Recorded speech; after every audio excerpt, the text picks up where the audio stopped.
For centuries, humans have been growing alongside our botanical brethren.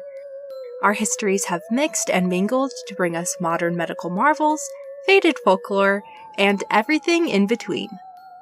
Of course, in order to understand the plant, we have to start with its roots. I'm M. Grubner Gaddis, and this is Rooted. Hello, and welcome to another episode of Rooted. This week, we're talking about a fruit responsible for keeping away scurvy and spiders alike, orange. Oranges are actually in season right about now, so it's a great time to snag some and spot them if you're lucky enough to live somewhere they grow and thrive. Oranges are an evergreen tree.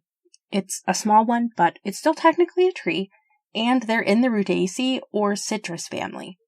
And when it comes to botanical names, this family is a little bit funky because technically all citrus is the same plant. It's just been hybridized the exact same way squash has been. So to learn more about that, you can absolutely tune into the grapefruit episode where we went super deep into the history of citrus. When it comes to oranges, we have a few different varieties, mostly stemming from Asia, including sweet, Valencia, blood oranges, and navel oranges.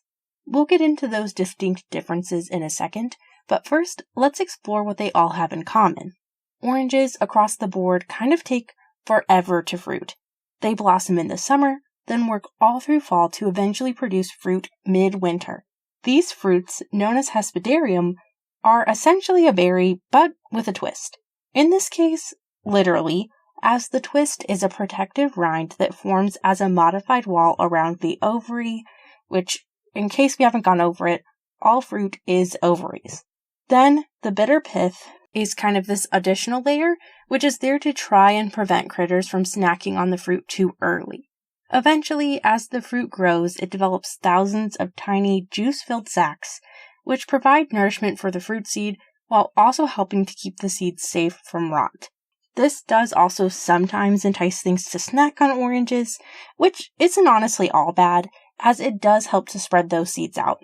Now, orange blossoms are so prolific and desired that they've honestly kind of become their own thing in some ways. They are the thick, white, star-shaped flowers with a shock of sticky yellow pollen in the center that you've probably seen on all kinds of old-school kind of illustrations and things. They tend to fill the air with one of my favorite scents and are often used in perfumes and food across the Middle East. And going back to the different kinds of oranges, the main differences are going to be uses, flavor, and shape. When you think of oranges you can buy at the store, the most common types you're going to see are sweet oranges and navel oranges. Sweet oranges came first, and are honestly pretty much the most generic orange. Next up are navel oranges, which have a bit more of an oblong shape and a thicker peel, making them a bit easier to transport and keeping them fresh ever so longer, making these guys a little bit more popular if you're looking for a grab-and-go snack, with sweet oranges being more commonly used in juicing and other kind of around-the-kitchen things. Now, blood oranges are very similar to sweet oranges, but have been developed to have a deep red flesh and a much darker peel. They're a little bit sweeter than typical sweet oranges, and are usually a little bit pricier for being just a little bit fancier. Additionally, things like clementines, tangelos, and even grapefruit are all technically orange hybrids. Honestly, citrus is kind of its own rabbit hole that someone could probably do a full podcast just all on their own. There are all kinds of crossovers, botanical oddities, and just so many other very complex and multifaceted things to dig into here. But honestly, we don't have time to dig into all of it in this episode, and honestly, I'm not sure I'm the best person to take you through all of it. I think we need an advanced orange botanist out there to help us out. Anyway, now that we've at least scratched the surface on the botany front, let's get into a bit about how oranges rose to global popularity, spreading all the way from sun-soaked Spain to swampy Florida. While a lot is still unknown about the true origins of oranges, we know they likely started out as a super bitter guy somewhere in what is now southeastern-ish China, where it was used in many foods and seen as sort of a fancy food growing alongside people, being gifted and traded across Asia, through the Middle East, and then eventually into all of Europe due to its ability to keep well and its unique sweet but tart flavor. They were seen as kind of very posh and fancy fruits, being grown almost exclusively in private conservatories known as orangeries, which, shout out 15th century Europe and their hyper-specific fixations for giving us that one. But once citrus groves hit Spain, even scum of the earth Christopher Columbus started to really love them, and insisted he just had to bring them on his quest to find the so-called New World. As they spread across the Americas, starting in what is now Florida, and then slowly making their way to Arizona and California, where then botanist Archibald Menzies fell in love with them, eventually leading an expedition in the Pacific, where he grew them in these kind of adorable little tiny baby pots on the ship's decks, and then he just started gifting them to leaders across the Pacific Islands. This man truly became Oprah, but for oranges specifically. And that was honestly probably the only even kind of good thing that we ever brought to the Pacific Islands. But then we also brought them with fruit flies, so honestly, still kind of a flop. And as you've likely guessed, oranges are kind of steeped in symbolism. Usually, they're used to symbolize fertility, wealth, and abundance, partially because they bloom in the dead of winter, and partially because they're so tasty and good for you, but also because of their color, which can represent the sun or gold, depending on which one you like more. In terms of mythology, I have good news and bad news. The good news is that there is some mythology, but the bad news is that we've actually already covered most of it in our apple and pomegranate episodes, as oranges were also sometimes called golden apples, and sometimes when people meant pomegranate, they said apple, so it's a little bit confusing and weirdly muddled because, while I think we can all agree that pomegranate, apple, orange seems like it would be hard to get mixed up, it happened historically, okay? I don't know what to tell you. But essentially, for apple, Hercules is going on a crazy smuggling mission, right? He's sneaking in with all those fairies, he's murdering a dragon, and is he stealing an apple or an orange? We don't know, use your imagination, okay? And then when it comes to Aphrodite/Venus, she sees Adonis. He's struck by the boar. Oh, we're all so heartbroken. Does she make him into a pomegranate tree or an orange tree? You decide. And now that that's out of the way, we can move on to medicine. And probably one of the best known medical applications for oranges is beating scurvy. And while most of us kind of associate this with pirates, the truth is that lots of people were getting scurvy back then, okay?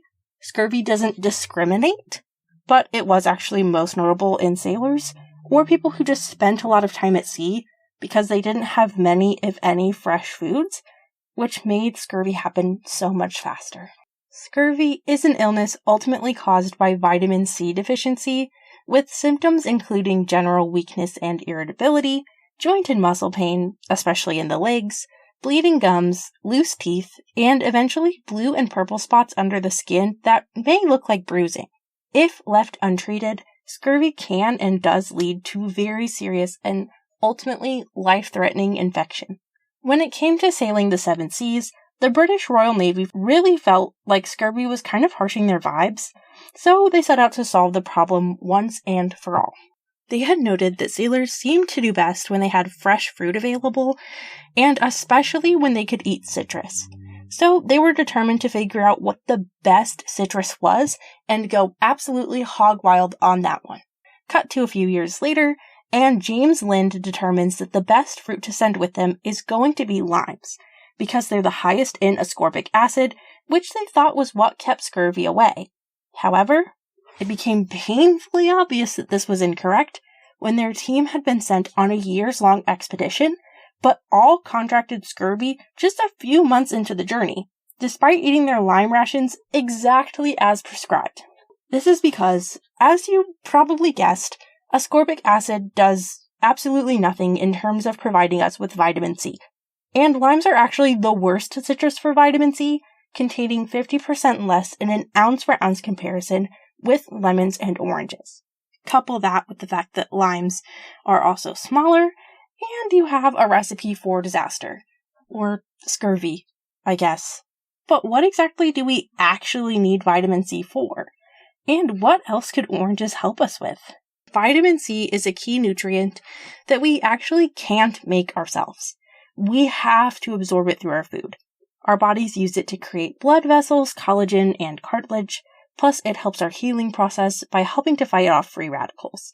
And that's also how they got their reputation for being good for eyes, as vitamin C has been linked to preventing muscular atrophy in our eyes as we age.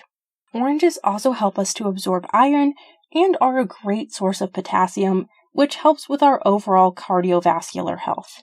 Historically, oranges, especially the peels, were used in cold and flu remedies as they help to thin and expel phlegm, increase appetite, and help to mask some of the super bitter taste from cough remedies at the time.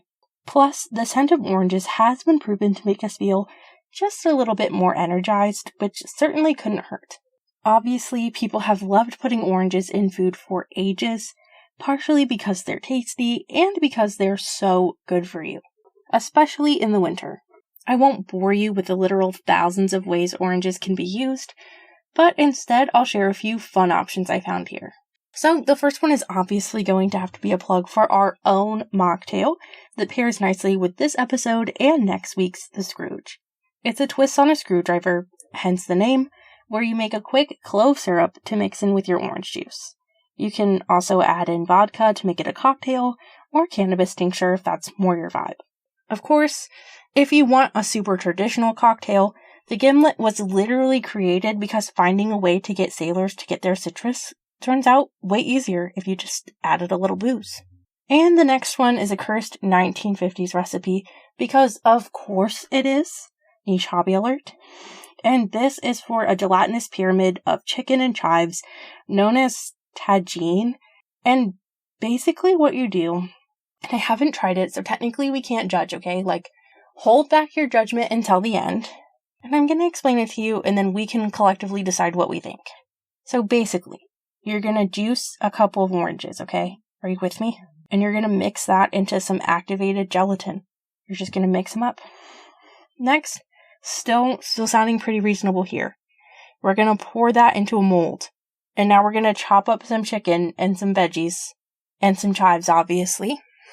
And before the mold sets, we're just going to kind of like dump that in there. Some people really take the time to like do layers and stuff, so it's like a very complicated web. Other people just kind of dumping it in. But then, you wait for it to set. You call your family to the table. Maybe you've made like a really delicious cocktail from above. You've got some interesting sides going. And then it's the moment of truth. Are you the hostess with the mostest or just an absolute fail? You're going to take your gelatin pyramid. You're going to knock it out of the jello mold, the hardest part. You're praying. You're hoping it comes out in one piece. It does. Oh my goodness. And now everyone gets to eat your delicious jello orange chicken. It sounds interesting, okay? I'm going to leave it at that. But I couldn't just leave us on that note. So to remind ourselves that not everyone was cooking on Quaaludes, I will share that the top recipe from that same year was orange kiss me cake, which is a pretty traditional pound cake with walnuts, raisins, and plenty of rich orange flavor. Should we make a cooking video? Would that be something you guys want to see? Let us know in the comments if you do. And speaking of videos, you may have seen some health talk girlies telling you that you need to eat the peel to be able to get all the nutrients and benefits. But I'm here to say, if that's not your thing, you do not need to gnaw on a hunk of bitter outsides. Instead, you can always just channel your inner cottage witch and make like an oleo sacrum, an infused honey, or copy the early Everest explorers and make a marmalade. And finally, we have to talk about some pop culture moments. Or honestly, really just the color. I toyed with putting like a chicken egg joke here, but this is a serious podcast, clearly, so we're just going to stick to the actual story, which is that the name of the color does come from the fruit. As before, it was actually just usually referred to as like red-yellow, which is more traditional in terms of how we develop the language of colors, and that's an entirely separate rabbit hole that's very interesting, but I will leave for you to explore on your own time. In color theory, the color orange is a fresh, youthful, and creative color. It can improve mood, energy, and even increase your appetite. But as a downside, orange can also represent arrogance and foolishness, which is honestly way less fun. And there are probably like a billion more rabbit holes we could go down on this one, like a clockwork orange and anything else you can think of with orange, an annoying orange, a thing I won't force on you. But I've already spent literally more than 24 hours just on the rabbit holes from this episode alone. So this is where we're going to leave it for now. I hope that next time you see oranges, you take a moment to really appreciate how complicated they are, and maybe stream our grapefruit, pomegranate, and apple episodes to hear some of the snippets we left out for this one. See you there! Until next time, be kind to yourselves, be kind to the earth, and just like a plant, drink your water. If you liked the show, please subscribe and consider leaving us a review on Spotify, Apple Podcasts, or anywhere else you listen. You can also find us on Facebook and Instagram at rooted.pod. We're finally updating regularly on YouTube at rooted.podcast, and you can check out our website, rootedpod.com, for transcripts, updates, merch, and so much more. The show is written, produced, and hosted by me. I'm Grebner Gaddis, edited by Kat Friend of Friend Diagram, and our theme music was written and produced by Eric Cluxon. Rooted is a Henbane Media LLC production.